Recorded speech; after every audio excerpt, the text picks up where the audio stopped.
Chers téléspectateurs, Bonjour à tous. Aujourd'hui, on continue avec de nouveaux mouvements du sabre du Treizi. Fangzhou, tu es prêt?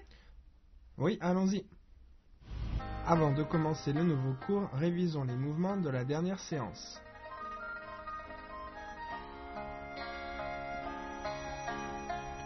Les fleurs cachées sous les feuilles 1.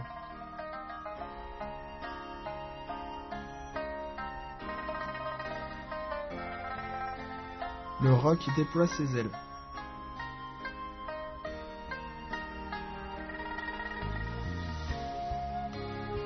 Le tigre fougueux s'abat sur sa proie.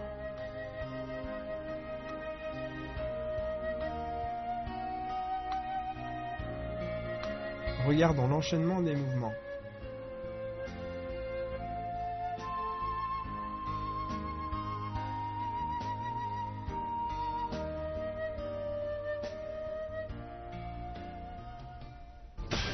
Voici quelques mouvements en images.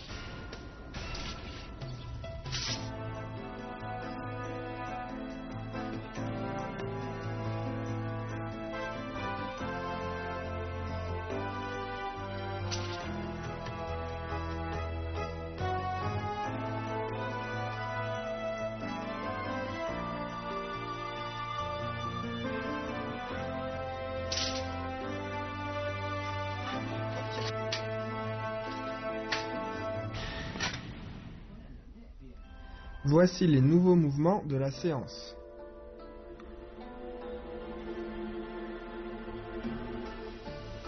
Passons au contenu de la 6e séance.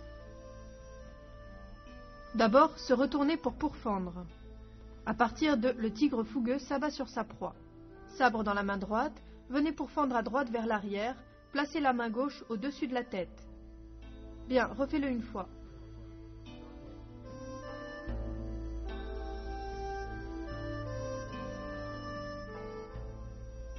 Ok, quand on pourfend, on utilise la force du poignet pour que l'énergie atteigne la lame.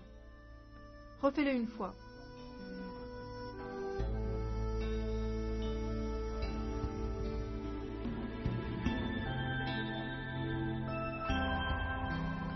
Lorsqu'on pourfend, il faut utiliser la force du poignet.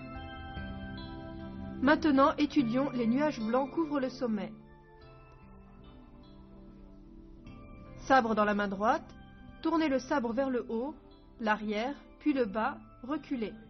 Soutenez le sabre par le revers, main vers le haut, soulevez.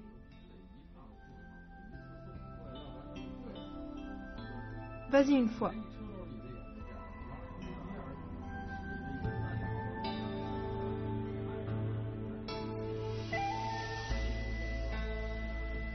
Bien. Ici, quand on soulève, il ne faut pas mettre la main devant, mais bien sur le revers. De plus, on doit décrire une courbe bien ronde avec le sabre. Allons-y encore une fois.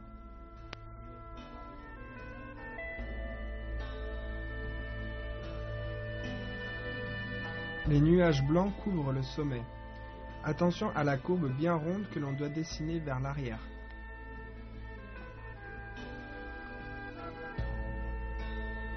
Maintenant, passons à le tigre noir parcourt la montagne 2.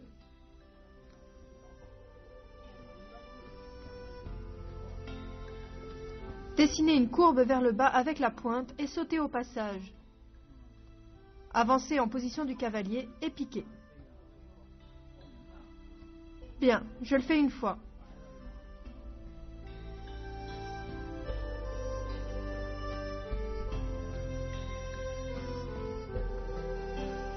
Lors de la courbe vers le bas, il faut être en coordination avec le saut.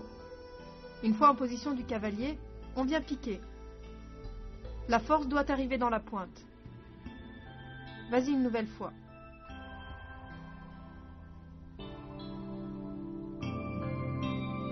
Le tigre noir parcourt la montagne 2. Attention, le mouvement et le saut doivent être bien coordonnés.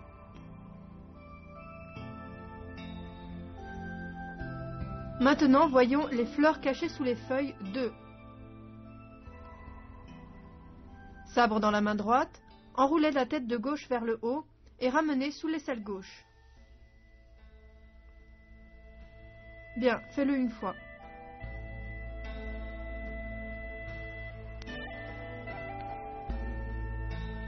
Quand on enroule, on va de gauche à droite. On colle le revers du sabre au dos, on fait un tour et on le ramène sous l'aisselle. Ne descends pas trop le sabre. Ok, vas-y une fois avec moi.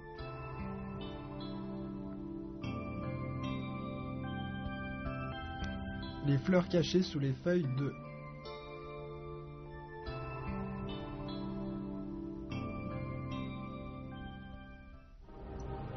Démonstration en groupe du premier enchaînement des techniques de sabre du Traiti.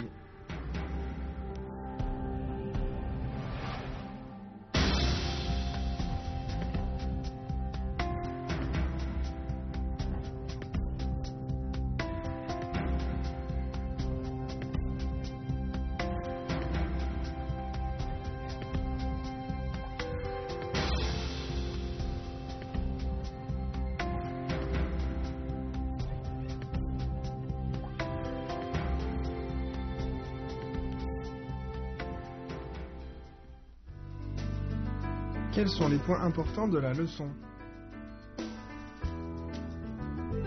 Se retourner pour pourfendre. La rotation de la taille est rapide, elle emmène le bras. Lorsqu'on pourfend, la force atteint la lame.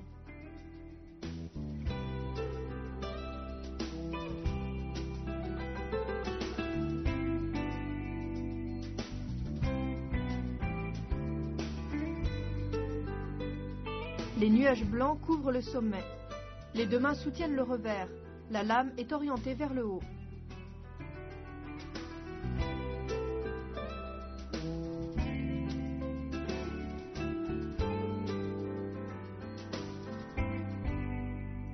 Le tigre noir parcourt la montagne 2. Le saut, la rotation du corps et la courbe tracée devant doivent être bien coordonnés. La force doit atteindre la pointe du sabre.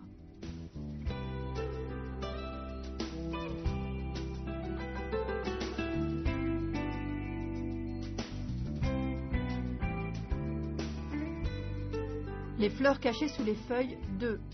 La difficulté est dans l'enroulement de la tête. Lors du mouvement, le revers du sabre doit coller le dos.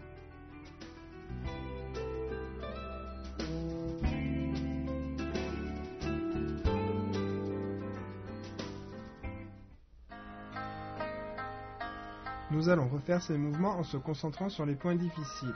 Se retourner pour pourfendre.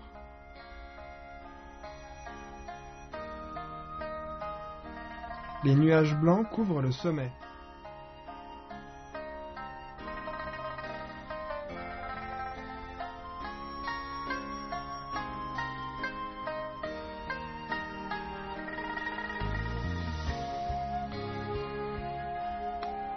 Le tigre noir parcourt la montagne 2.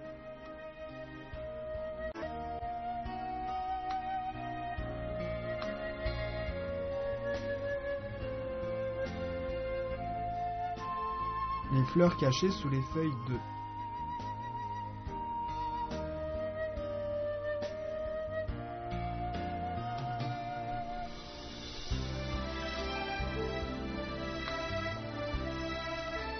Refaisons ensemble une fois tous les mouvements appris aujourd'hui.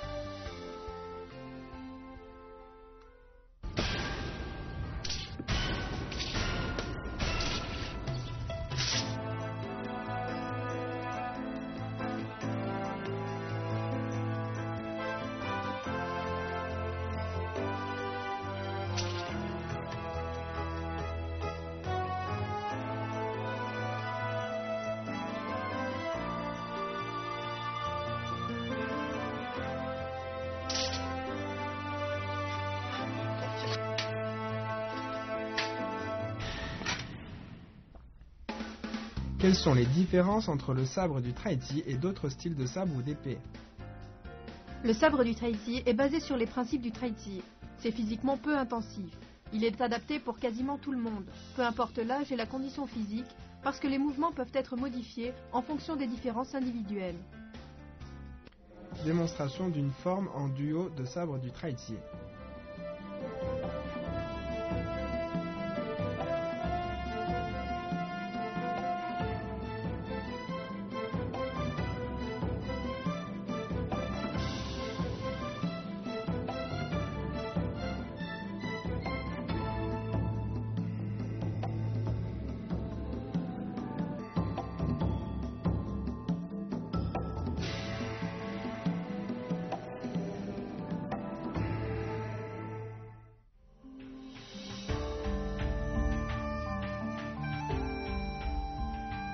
Regardons ensemble la forme entière de sabre du Traizir.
Fanjo, ces jours-ci, tu as encore fait des progrès.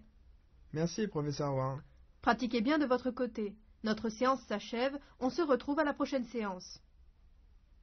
Au revoir. Au prochain cours, on poursuit l'étude de la deuxième partie de la forme. Continuez bien à nous suivre.